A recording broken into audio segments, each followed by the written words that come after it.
connected to him to do the what ifs. Thinking about what he could have had? Just imagine this or imagine that, or the lost opportunity for him. It's just all sad. It's just heartbreaking. Yeah. And so I'm trying, you keep saying you need to feel this, and I keep trying to go, no, I don't want to. My take on Robyn. I've seen so many people tearing into Kody and Robyn over how they're handling the grief from Garrison's passing. I've watched that episode over and over, trying to see if I missed something. I was really trying to give them the benefit of the doubt. Robyn's role in all of this should have been simple, just be there for Kody. Sometimes in life, you have to dig deep and find that inner strength to be the rock for someone else. But after all this rewatching and reflecting, I see exactly what everyone's talking about. Something clicked for me when I watched again yesterday. Robyn was sitting by the fire with Kody, and he's going on about the what-ifs. I was listening closely, and then, out of nowhere, she says something I hadn't heard before, something that made me feel physically uncomfortable. She says, "What he could have had." Now, I get that some people might think that's an innocent comment, but to me, how dare you? Robyn is the reason Garrison lost his father, his siblings, and his family. She's the reason Kody was willing to evict him and leave him homeless. Thank goodness Garrison had a mother who wasn't willing to be controlled by Kody. Robyn is always the victim, and I have a strong feeling whatever went down at the funeral that caused the kids to turn on her probably had something to do with that. Her making herself the victim at Garrison's funeral. What really bothered me was Kody trying to process his guilt and grief. He was clearly diving into the what-ifs from a place of deep regret, and yet Robyn somehow managed to steer the conversation away from him really feeling those emotions. Instead of letting him sit with his guilt, she deflected, and I'm convinced it was intentional. When someone you love is going through something this heavy, sometimes you have to step back and be the support they need. But honestly, I don't know if that's what Robyn was doing. I mean, she's not exactly known for not crying over every little thing. So the fact that she didn't shed a single tear in that scene, or even seem emotionally invested at all, was strange. The only thing she offered was a little chuckle. And then, of course, she drops the line about what he could have had. Well, let's think about that for a second. Garrison tried to have a relationship with his father. He made efforts. He wanted to spend Christmas with Kody. He even called Robyn to ask for his dad back. So what exactly did she mean by what he could have had? Was she talking about a mansion like hers? Or maybe $60,000 worth of dolls? Let's not forget, Robyn's lived in 3 mansions in Arizona, while Garrison's mother was stuck living in an RV. Garrison was a bright, successful young man who deserved so much more from both of them. Rest in peace, Garrison. You deserved better. Yo, what's up, everyone? Welcome back to ThreadoraTalks, where the conversations are always next level. I'm your host, Jenna, and today, we're turning things up a notch. Trust me, this is one video you do not want to miss, so let's dive right in. Oh, let me just take a moment to process this, because I can't stop thinking about it. When Kody and Robyn's husbands were sitting by the fire pit, and Kody says, "I wish I would have had more time," all I could think was, "You've got to be kidding me." Then Robyn, with that smug little smirk on her face, drops the classic line. "Well, everybody says that. Are you serious, Robyn? How dare you? That is so cold, so petty, so downright evil. To say that to your husband about his own child, a child who you were actively involved in keeping him away from. Unreal. And let's not forget the time when Kody finally admitted he had messed up, realized he had time to fix things, and was even calling out the ridiculousness of all the COVID excuses. What does Robyn do? She lets him off the hook with a bye. That was the moment for both of them to sit down, reflect, and maybe actually take some responsibility for their actions. They could have talked about how to repair his relationships with the kids, especially her own, and maybe even open up the chance for her kids to get closer with the other ones. That's what they all want, every last one of them. But Robyn? Oh no, she's too busy playing the victim, holding on to her poor me act. It doesn't fit her narrative to admit she played a role in hurting Kody's relationship with his sons, particularly Garrison and Gabe. She's the one who shut the door on the Christmas text thread after all. Look, I never liked Robyn, but after watching this episode, I can confidently say I never want to see her on my screen again. She's toxic. The sheer lack of empathy and genuine care is beyond me. Honestly, it feels like half of us in this community took Kody's death harder than she did. And here's the kicker. Kody had all the time in the world to change his behavior, but instead, he arrogantly says, "There will be more Christmases." Yeah, well, guess what, Kody? She's the reason there weren't more. Robyn was the one whispering in your ear about COVID, the one monopolizing your time, the one who wouldn't let Mary have Christmas Eve with everyone, and the one who deemed the idea of having the whole family together scary. So yeah, screw Robyn and her nonsense. Kody needs to wake up though. Based on his recent appearances after Garrison's passing, I'm not holding my breath if he ever wants a relationship with any of his original kids. So let me get this straight. Savannah and Brianna didn't even talk when they were in high school together. I mean, that's a whole vibe right there. Did Gwen say something about Brianna being a jerk to Savannah? I could be misremembering, but I think I remember a post where she called out Brianna for being mean. If I'm right, it was when Christine was at Janelle's place and they were chatting, and Savannah mentioned how she'd see Brianna at school, but Brianna wouldn't even acknowledge her. Classic, right? Honestly, Brianna's giving off some serious mean girl energy. Like that dinner scene in the last episode, she was low-key throwing shade at both Kody and Robyn, and their reactions were like, yep, she's up to no good. And I don't know, but I can totally see Brianna being the type to drop comments like, "Oh, my dad and I did this," or "My dad and I do that," right in front of Savannah, just to make sure everyone knows she's the better daughter. Maybe I'm reading too much into it, but that's definitely the vibe I'm getting. Enough with the TLC pity party. Let it go, it's already left a trail of destruction behind it. Seriously, we're done. I'm genuinely happy for Christine and her new life with David and their blended family. Good for Janelle too, and her property dreams coming true. But Mary, oh bless her heart, trying to find an honest man who's not a user or chasing fame. Good luck with that. As for Kotex and Sabin, please, go take a road trip to the Grand Canyon and just stay there. The damage to these kids has been done. Let's hope they've learned something that'll help the next generation have better mental health. And for the record, no spin-offs. Absolutely not. I know myself, I'd watch it, get hooked, and end up back on my blood pressure meds. Plus, there's nothing remotely interesting enough to create a new show around. Now, what I would love, a good old-fashioned tell-all with everyone involved, and when Kody and Robyn inevitably lie, they should have to watch the evidence on repeat until they can't wiggle out of it. It'd be glorious. To those who still can't stand the show but continue watching, why? If you're that over it, just stop. Like, seriously, what's the point? I'm invested and unapologetically ready to watch any spin-off. Every time someone complains about the show, I just have to ask, why are you still watching? Just move on already. Robyn's recent performance as a therapist on TV is, well, pretty rich. In the latest episode, she dropped some deep-sounding line about how the body remembers or knows, probably a half-baked reference to The Body Keeps the Score by Van der Kolk. I seriously doubt she's read it, but she's clearly picked up enough to sound vaguely familiar with the concept. It's almost as if she's decided to role-play as a therapist for the cameras, which honestly makes sense if you think about it.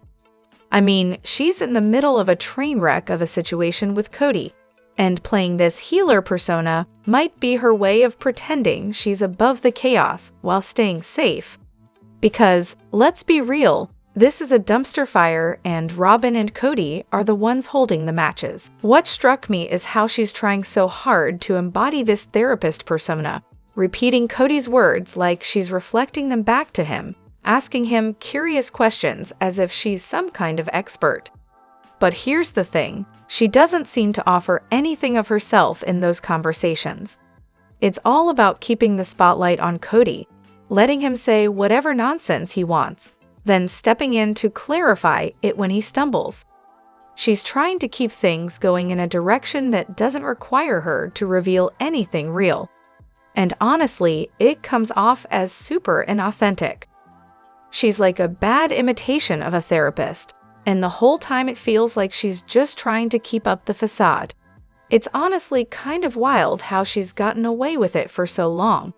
I don't know if it's because no one challenges her or because people are too afraid to call her out. But the Robyn we see on TV is a carefully constructed persona. And that's part of why she's so despised. It's not genuine, it's a performance. She's got this whole "I'm about family" vibe, but in reality, it's all about her kids, and Kody. There's no real concern for anyone else. To me, her behavior speaks louder than any of her words. And those words, they're cheap. Take that moment when she tried to tell Christine that it wasn't that bad in Vegas when Christine announced she was leaving. That's when the real Robyn slipped through, and it was ugly. Suddenly, the therapist act dropped, and you saw her defensiveness and desperation.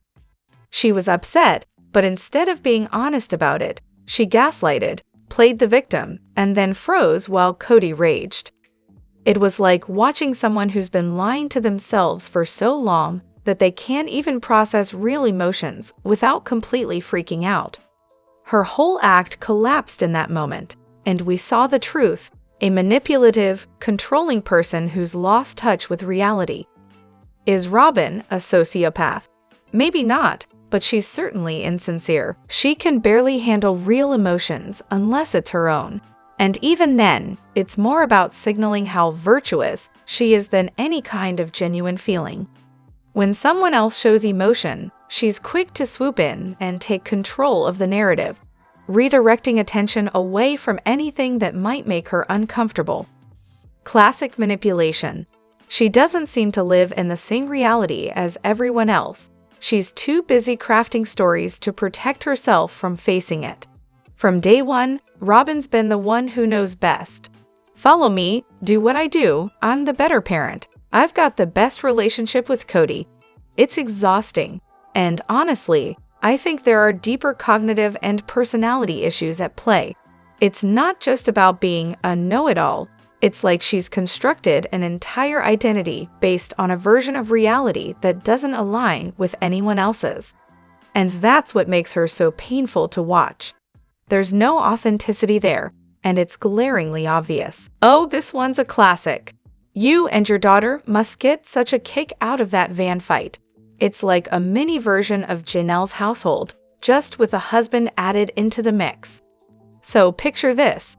The scene is totally off camera, but you can hear Janelle, in that signature voice of hers, asking, "What is going on?" And then, out of nowhere, comes the sweetest, most innocent voice of little Gabrielle, responding with, "Well, I was gently kicking Garrison." Like gently, right? It's hilarious every single time, and it always gets the two of you laughing until there are happy tears. It's such a beautiful memory of a pure soul and the kind of brotherly bond that makes you smile. Oh, and let's not forget, same kid who thought it would be a good idea to shove Savannah's dolly upside down into the toilet and flush it. Classic Gabrielle move. Watching this episode, honestly, it just frustrates me. Mary's always been Robyn's biggest cheerleader, so for her to sit there and spout this ridiculous excuse about Saul waking up crying is just complete nonsense. I genuinely felt bad for Mary in that moment. It's fine when Robyn's out of town with Kody, leaving Saul behind, but when Mary wants to take him, suddenly there's a big no. Come on, Robyn's such a liar. Now, let's be real here. If I were in Mary's position, I probably wouldn't let my toddler go off with someone else either. But I'm not juggling sister wives. The thing is, Robyn loves to pull out the sister wives card when it suits her. She'll say, "I want these women to be there for my kids," but when it actually comes down to it, nope. I'm not saying Robyn had to let Saul go, but how about being honest instead of cooking up some BS excuse? Just say, I'm not comfortable with it. I don't want to hand over my toddler for days to go on a trip. That's the truth. My mom did that whole thing too, letting me go with relatives I didn't even like. Hard pass. And honestly, this time, I'm kinda on Robyn's side. I'm not Team Robyn here, but she had a point. She suggested Brianna go instead. She's older, more independent, probably better at handling time away from home. Some toddlers are fine with other people during the day, but come nighttime, they need their parents. And no matter how tight the bond is between the kids and their other moms, there's still that undeniable pull toward their bio mom. So yeah, I'm not a fan of Robyn, but for once, I don't think she was wrong. Mary tried to use Saul to manipulate her kid into being more forgiving, and that's not cool. My kid is not a prop for anyone else's agenda. It's one thing for your kid to stay home while you leave, but letting them travel off with someone else? That's a whole different ballgame. Yes, Janelle and her stars. The things that are apparently just like her babies, even though they're, literally stars. I can't quite remember exactly when she dropped that little nugget of wisdom, but I swear it popped back into my head during the last episode, and that's when the waterworks started. Christine's mention of Garrison's favorite quote only made everything click. Coincidence? Maybe. But also, maybe not. Who can say? I'm not entirely sure what she was naming or which episode it was, but if anyone's got the deets, please drop them in the comments. The more I think about it, though, I can't help but remember that time. I think it was 2 seasons ago, when True stayed the night in the RV, and Savannah brought up how Janelle loves stargazing. It was during that episode when Christine came to visit Flagstaff, and Janelle, Savannah, and Truly were all hanging out in the RV. Savannah called Janelle a big star nerd, and Janelle, ever the Skywatcher, said that if she ever got around to naming a star, she'd just call it her baby, because clearly she's got so many babies already in her life. If that's not a beautifully quirky moment, I don't know what is. Wishing them all nothing but the best. Grief is a funny thing, isn't it? I wish I could just point a finger at Kody, blame him, but the truth is he's drowning in his own grief. He's buried in the pain of never getting another chance to make things right with his son. And honestly, I can't throw any more blame his way. He thought he had time. He wasted so many days, and yeah, he owns up to it. I can't hate him for not seeing the end coming. Now, they're all stumbling through their grief in their own ways. Janelle's keeping busy, Kody's sitting by the fire pit, consumed with the what-ifs of his choices. Living with regret is brutal. We all get those moments of, why didn't I do this? Or, I should have said that. The script of regret runs on loop in your mind. No matter how strangers want to judge him, Kody's a broken man. He's reeling from losing not only his wives, but now his son. The last words I said to my mom were, "Mom, I love you." And she said, "Well, honey, I love you too." Then the next day, she was gone. I got that one last moment with her, but we knew she was dying. Kody didn't know that was coming. Maybe if he had, he would have said something more honest, something about how he really felt, not just the anger that was there in the moment. It's like this. Whenever there's a high, grief is lurking right behind it. I felt so much joy when my grandkids were born, but a part of me couldn't stop thinking, Mama never got to meet my kids. I wish she were here to see them. The Browns are going to carry that kind of bittersweet grief forever. They'll smile and laugh, but underneath it all, there's that searing pain, that guilt. Pain from losing Garrison. Guilt for still being able to find happiness while that loss is so fresh. I'll never forget last season when Kody said, "There'll be other Christmases." It gave me chills. I remember telling my husband, if I were Kody, I wouldn't bet on that. You just never know. That line stuck with me, and when I heard about Garrison, it hit me harder than I could have imagined. All right, now I want to hear from you. Sound off in the comments and let me know where you stand. Agree, disagree, or something in between. And if you're enjoying the vibe, hit that like button, subscribe, and ring the bell so you're always in the loop. Your voice counts, and I'll catch you on the next one. Thanks for hanging with me.